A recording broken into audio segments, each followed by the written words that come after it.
Good morning. Here we are on day 101. So I have a couple of things to say about that. Very early on in this video series, I talked about how do you create a habit. And just to recap, in case you missed that video, because it was 90, I don't know, 92, 93, 94 days ago. It was quite a while ago. I talked about habit formation. And the way you create a habit is you practice. The way you create a habit is you set your intention. This is what I intend to do. And you don't make excuses for why you aren't showing up. You don't say, oh, I'm sick, or I don't have time, or I'm too busy, or nobody's interested. I mean, you can go ahead and say those things for sure, and your inner critic will probably go ahead and say those things to you. And then you have a choice. So here is something that I've been thinking a lot about with respect to choice and choosing. Sometimes people get stuck, and I know I used to get stuck in thinking, what are my options? And when you ask yourself that question, what are my options?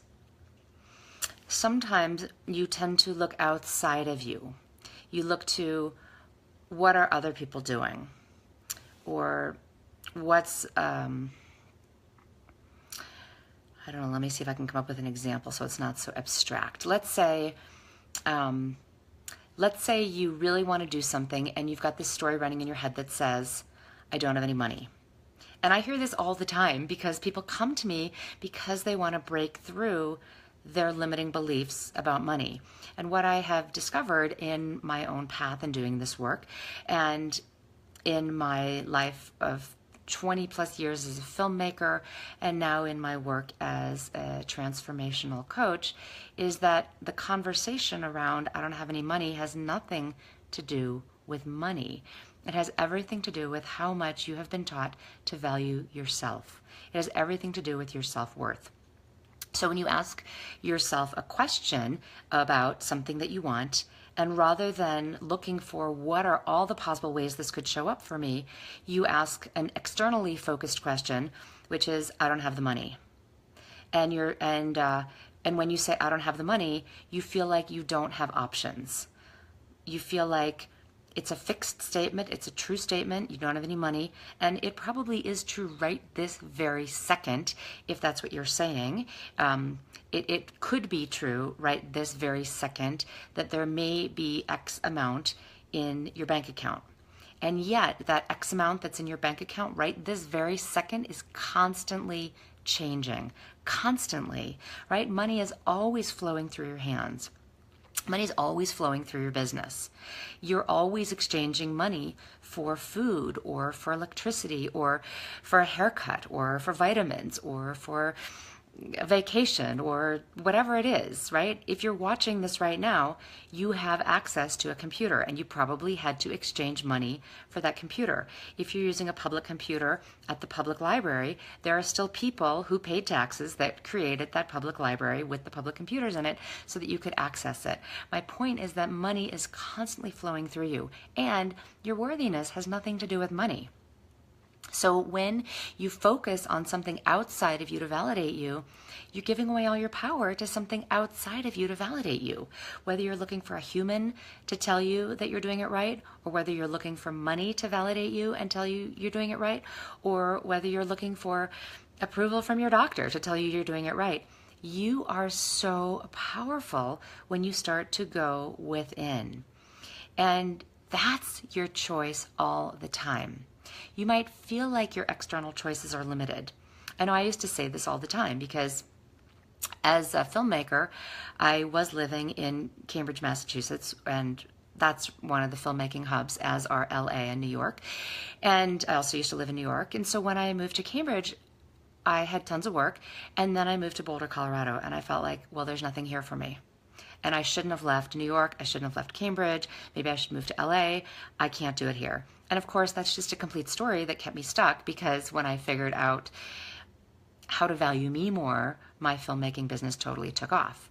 And as a corollary, my coaching business also took off because people started watching me, this starving artist, that was air quotes, starving artist, which I'm not anymore, but people started watching me because that's how they knew me, because that's how I identified myself. And they started saying, Deborah, what are you doing? So what I want to share with you is that you have a choice about what you choose to focus on. And since this is day 101 of the video series, I will also share with you that I am an introvert. And it has been a huge growth opportunity for me to show up every day, because I get energized by going within. I get energized by meditating. I get energized by sitting quietly in nature and listening to the birds. This video thing that I'm doing for 108 days now challenges me to trust that it's okay for me to show up. And I have a choice in that, right? And what I want to share with you, if you are watching this and you're wanting to feel more free to be who you are, I want to tell you that I lean very, very, very heavily on what I know strengthens me. I meditate every single morning. I never, ever miss a day of meditation. I meditate in the middle of the night when I wake up, and I'm at that age where I often wake up at 1 or 2 in the morning, and I'm awake until 4, 5, and I meditate. I sometimes listen to John Assaraf and his exercises because I find that very soothing. I have a whole bunch of different meditations I do myself. I have Yoga Nidra meditations. I have rotation of consciousness meditations. I have mindfulness meditations. Anyway, the point is that I go inward to find my strength. I go inward to find my wisdom. And you can do that too. Whether you're an introvert or an extrovert, you get to choose how you want to feel every single minute of the day. And that is powerful. And nobody can ever take that away from you. And as far as I'm concerned, that's not an option.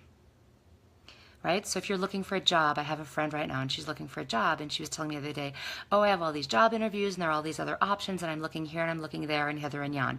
And she's looking for somebody else to hire her. She's looking at options outside of herself. That's one way of understanding what choice is. What I'm sharing with you today is another definition of choice, which is not an option. It is a requirement, just like breath and food and water, is recognizing that your internal state is not a choice. I mean, it is a choice, but nobody can take that from you. It's not separate from you. You have 100% dominion over your mind. You have 100% control over how you choose to feel and what you choose to focus on. And what you choose to focus on is going to create a certain feeling in your body, because what you choose to focus on will unleash or trigger, or I don't even know what the right verb is, but a thought, a belief results in a cascade of neurotransmitters that will affect your nervous system in a particular way. So whatever you focus on is what is going to grow. Whatever you focus on is going to direct your feeling, because whatever you focus on, there flows your attention, there flows your energy. So when you choose to focus on something that feels bad for you, and there is no good or bad, it's just how does it feel for you, you may experience constriction, you may experience a kind of paralysis, a kind of self-judgment or self-doubt, right? Do those feel good for you? And sometimes, you know, there's benefit in feeling that, because there's always a gift in that. Everything is in service of your upliftment, which is why I said there is no good nor bad. It's just the isness of your business. When you choose to focus on stuff that feels exhilarating and exciting for you, and also those are just context words I'm putting around feelings that I have, you're going to have a state of expansion. You're going to have a state of openness. You're going to have a state of ease and not so much resistance. And you get to choose that. Whatever your external options are, that's what they are. They're outside of you. And you don't control that.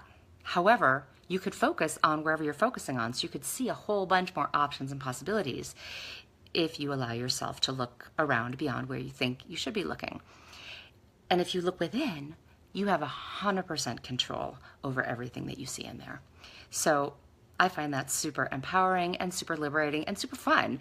And being an introvert, you know, I don't know whether I am an introvert by nature or whether I have created this state of introversion because I spend so much time in meditation that I have actually strengthen those areas in my brain that prefer to go inward and check in with my divine guidance and also connect with the quantum field of all that is. I don't know whether I've created that by strengthening those structures, by using them every day, just like you strengthen a muscle by practicing lifting weights or running every day, or whether I was born that way. But whatever the case, it's a superpower. So that's what I want to share. I hope you have an awesome day. I would love to know what resonated for you in this video. What's your superpower, and what do you do when you're faced with a choice? Which way do you turn? Have an awesome day. I'll see you tomorrow.